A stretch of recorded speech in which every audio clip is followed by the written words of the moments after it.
Hello, this is Everything Entertainment, and this is my Rizal Season 4, Episode 12 review.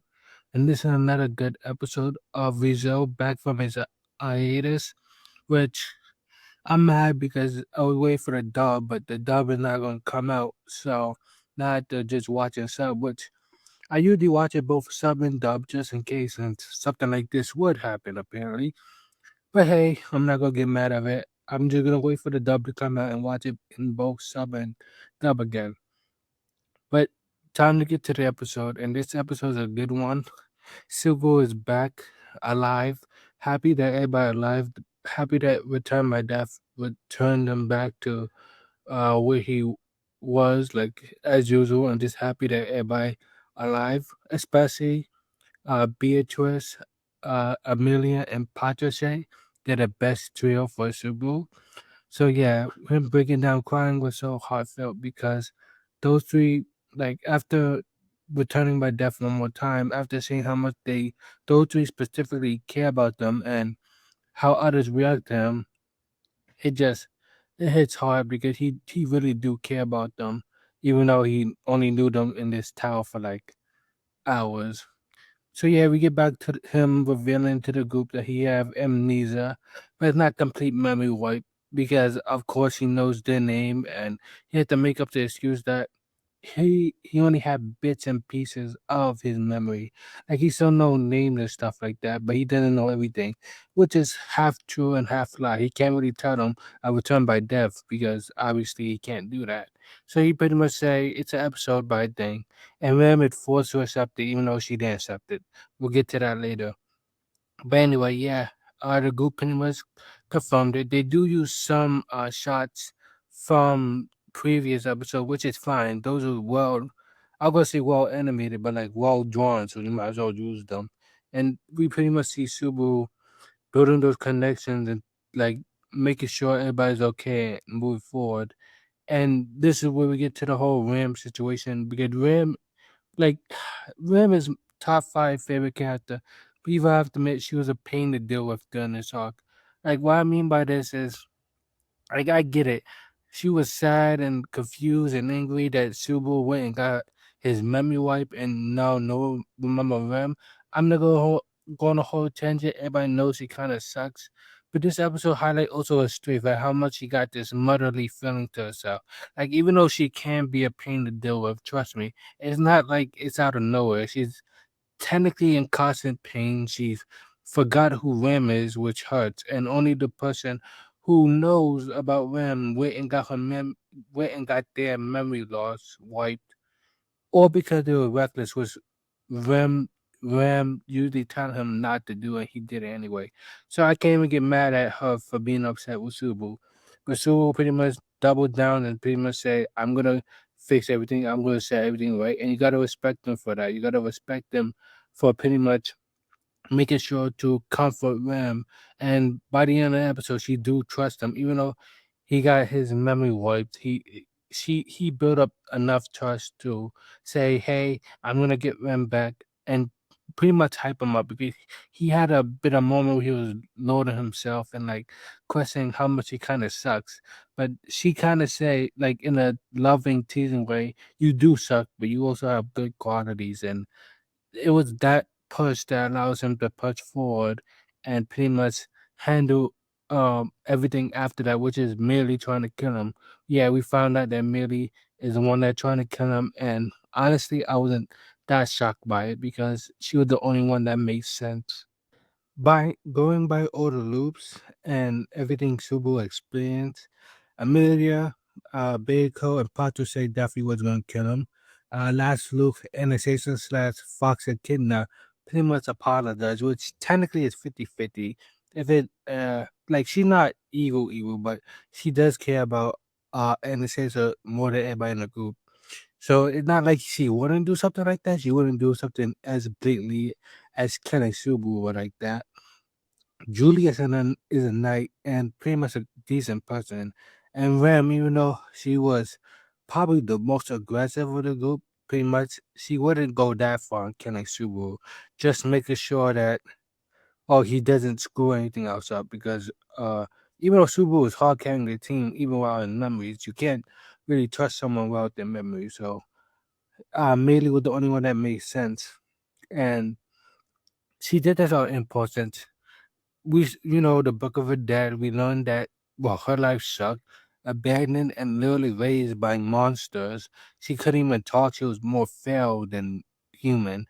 Just to get beat up, one-shotted by Elsa, then took to the worst person, the Saint Archbishop of Luz, Capella, which in the novel is more vague, but in the anime is pretty obvious, and she is going through it. Like after watching this episode, I looked at the light novel, and I thought she would only turn to one fog in front of a pile. No, she would turn into like a dozen to 100 fogs, and her consciousness was fading throughout all of them. Like that was crazy. So it kind of makes sense. And with Subaru losing his memories, she doesn't really have anyone to cling to. So her first instinct is just to kill, which Elsa as her sister, and Elsa is usually killing anybody.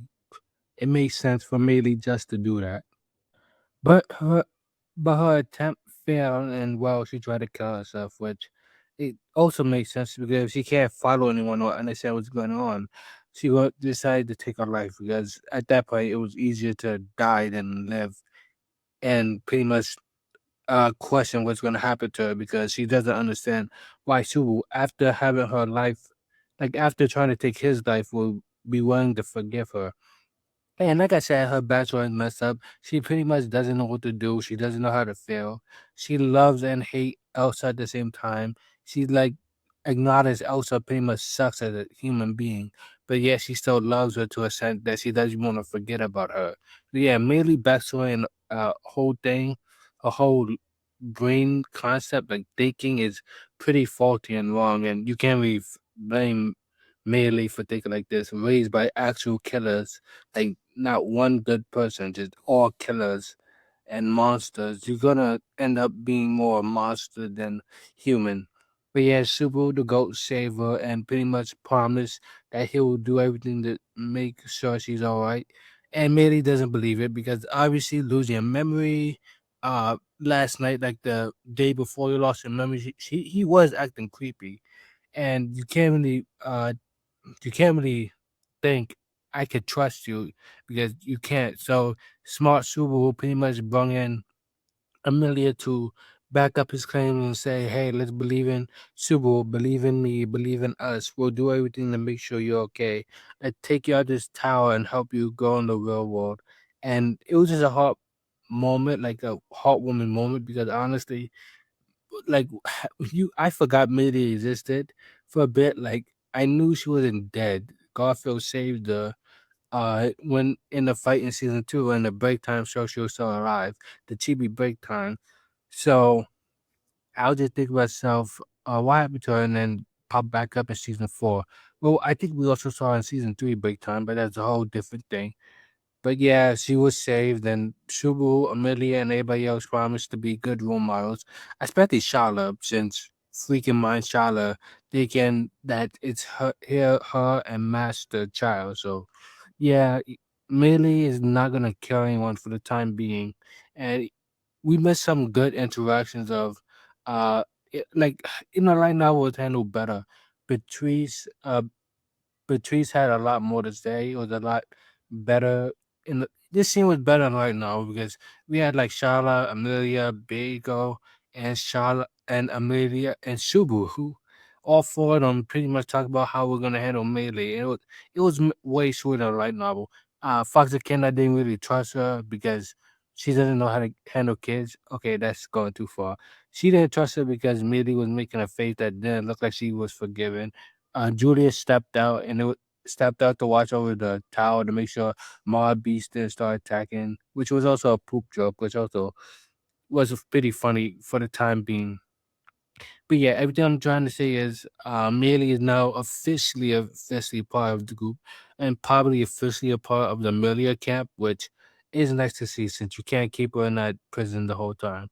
I am a little worried about her though because, well, you know who Mama is, and yeah, it's not looking good if she gone out in the real world and you know, mama ain't dead. Like we know that uh greed and sloth is dead, but lust is not dead. So let's just hope that she doesn't run into her anytime soon for her own safety. But yeah, she officially become a part of the Amelia camp, and it's good to see like this side of Amelia get fleshed out because even though she was an interesting character, she kind of showed up when I was watching Rizzo. Like first it was Elsa, and then Elsa popped up with the kid, but like this kid was back in season one. Like it was just like okay, added depth for a character that kind of got like appeared. Not counting the sign novels, which I have not read because I can't get my hands on them easily. But like, yeah, this character is like Amelie is officially at least top 15 characters of Rizzo up to season 4 of right now. She's that good written, and I can't wait to see what they do with her. Now to talk about the group and what they're gonna do next, which is the Fine Reed's Book of the Dead, which there's some information that is cut from this episode that might appear in the next episode, but as of now, they pretty much is finding Reed's Book of the Dead to find a weakness for them and also find a connection to Subu lost memories, which I do like Amelia and Beiko. Mostly Amelia is concerned about Subu in this instance. It's good to see that they really care. Like generally, if no one else cares, Subu will probably finish the challenge by himself and leave. But she is more than capable. And side note, Subu is hard carrying this team. Like generally, like think about it from anybody else's point of view. He woke up, lost his memories, only had bits and pieces, and still is running the group. That just that is so awesome. I just find that amazing that he just like we know from our perspective it took like a couple of tries, like one, two, three, about four loops to get to this point, I believe. But like from everybody else's perspective, he woke up with all his memories and just went back to work. Like, hey, I lost my memories. That's okay. He pretty much convinced Ram to trust him still, avoided his own death with Melee, and pretty much is still moving forward, which Subaru is such a great character. I really do love this character. He's goaded. But yeah, the whole plan is to find the Book of the Dead, and along the way, Subaru memories, which I do have to say is I really don't know because I cut off the light novel after that. I only read a uh few paragraphs after this part. So I'm in the blink. I usually watch the episode first, then read the light novel to get the behind the scenes information. And all I got from this is they're gonna find Reed's book and hopefully, hopefully set things right because Sybil, even though he doesn't really need it, like he doesn't really need his memories back, but he low key still carrying the team. His memories will make things way easier and communicate with one another and put in way more he like he just being amazing. He'll just be even better though. But yeah, so yeah, the plan to find Reed's book is in play, and I do like the last scene of Reed just in the right room. I honestly thought Reed vanished every time everybody else leave, but no, he's actually in the right room. He's like, is he so powerful that even when the room turned white, he still exists? Like that's such a flex. Like I can't lie, that's so cool. But yeah, they're gonna find Reed book for a weakness, and I don't know. I'm pretty excited for the next episode. Wish it was in dub, but hey, I guess we can't have nice things. Now to wrap up my thoughts on the conclusion part of the episode, and obviously, it's a great episode. My nitpicks are literally not the fault of the episode, but like the fault of the company. I really wanted to watch this episode in dub. I really do love the dub voice actors; they are amazing. Oh wait, I think a nitpick for the episode is the fact that they reuse some clips from prior episodes, but one, they're well drawn regardless, so it doesn't matter. Two, they're used for flashbacks mostly, and except that one scene with Julius when he found out Subaru lost his memory.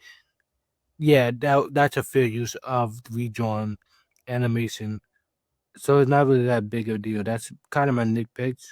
Crunchyroll sucks, and reuse drawn. After that, this episode is amazing.